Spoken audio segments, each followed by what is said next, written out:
कहानी शुरू होती है लिटिल टोट्स स्कूल में, जहां कुछ लोग अपने बच्चों को ड्रॉप करने आए होते हैं। तभी नैना आती है और ये पता चलता है कि ये स्कूल नैना की देखरेख में चलता है और वो कुछ दिनों की छुट्टी के बाद आज स्कूल आई है। सभी बच्चे नैना को बहुत अच्छे से पहचानते हैं और नैना भी सभी बच्चों से बहुत प्यार करती है। यहाँ तक कि नैना को सबके नाम और जन्मदिन तक याद हैं। आज निहारिका का बर्थडे है और वो उसके मम्मी पापा से उसके बर्थडे सेलिब्रेट करने की बात करती है।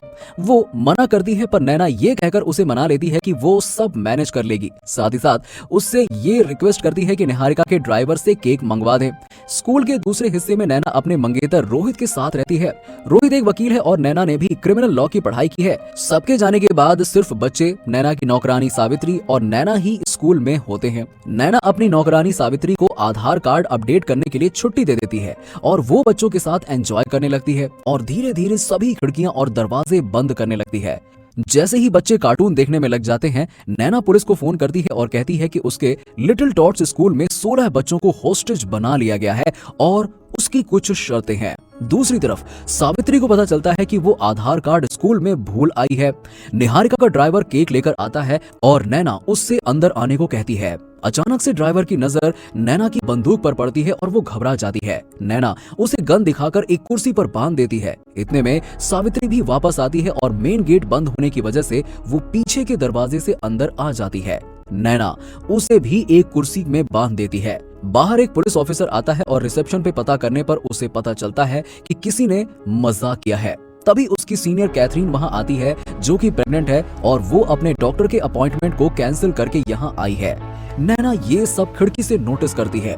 वो जैसे ही वहां से जाने वाले होते हैं, नैना दरवाजे पे आकर हवा में एक फायर करती है। अचानक से माहौल तनाव से भर जाता है। कैथरीन नैना से फोन पर बात करती है और नैना उससे कहती है कि वो सिर्फ जावेद खान से बात करेगी।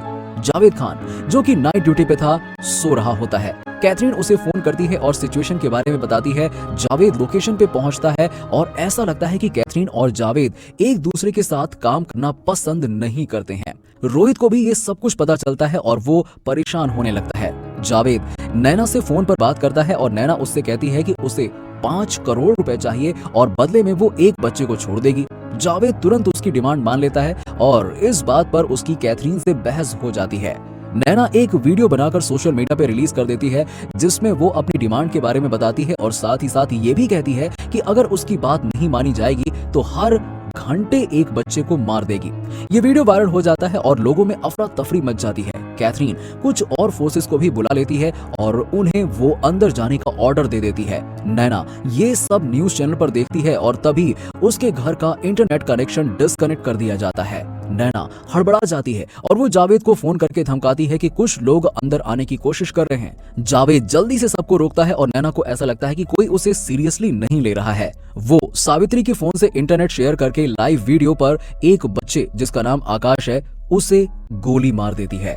जैसे ही ये वीडियो वायरल होता है, नैना का इंटरनेट रीस्टोर कर दिया जाता है और उसके अकाउंट में 5 करोड़ रुपए ट्रांसफर कर दिए जाते हैं। नैना फिर जावेद को कहती है कि वो 2 नाम नोट करे, राकेश माथुर और चरण कुमार, और वो उन दोनों को वहां बुलाने को कहती है और साथ ही साथ वो प्रधानमंत्री माया राजगुरु से बात करने की शर्त भी रखती है। जावेद उसकी इस डिमांड को सुनकर थोड़ा ताज्जुब में पड़ जाता है और वो अपने सीनियर को सारी बातें बताता है। तभी वो नोटिस करता है कि नैना लाइव आकर अपने डिमांड के बारे में बता रही है और साथ ही साथ ये कहती है कि अब अगले बच्चे को कुछ होता है तो उसकी जिम्मेदारी प्रधानमंत्री की होगी। बात प्रधानमंत्री तक पहुंचती है और वो एक मीटिंग अरेंज करने को बोलती है। इसी बीच नैना को हेलुसिनेशन होता है और वो दबा लेती है।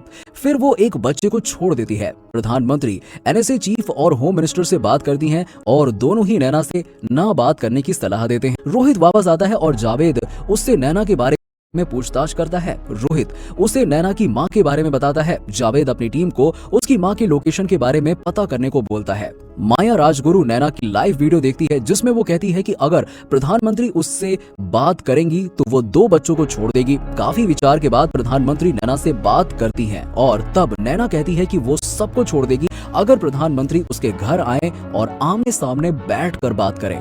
दूसरी तरफ कैथरीन उसके मां के घर पहुंचती है और घर की तलाशी लेना शुरू कर देती है।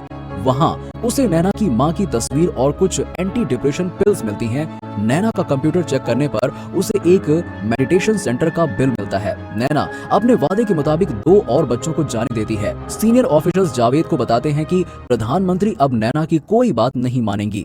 जैसे ही नैना को ये बात पता चलती है, वो एक लाइव पोल शुरू करती है जिसमें एक बच्चा सावित्री और ड्राइवर की फोटो डाल के लोगों से पूछती है कि किसको पहले मारा जाए।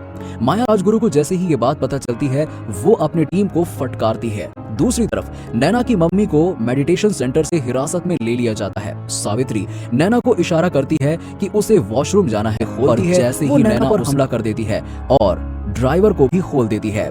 तीनों के बीच में एक हाथापाई शुरू हो जाती है, पर अंत में नैना ड्राइवर पर गोली चला देती है।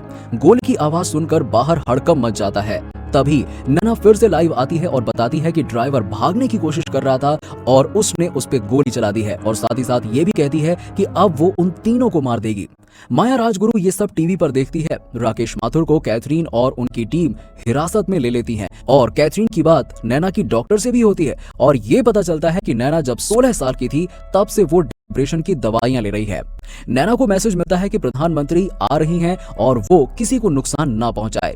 जावेद जब नैना की से पूछताछ शुरू करता है तो पता चलता है कि नैना जब 16 साल की थी तब उसका रेप हुआ था और वो केस जावेद के पास था, पर जावेद ने उस वक्त कुछ नहीं किया। जावेद गिल्ड में वहां से उठकर बाहर आ जाता है। कैथरीन लोकेशन पर वापस आती है और जावेद से बात करती है। तब ये पता चलता है कि इन्होंने हाई प्रोफाइल केस की वजह से नैना के केस पे ध्यान नहीं दिया था और जावेद कहता है कि नैना सब कुछ आज उस ही कर रही है की वजह से।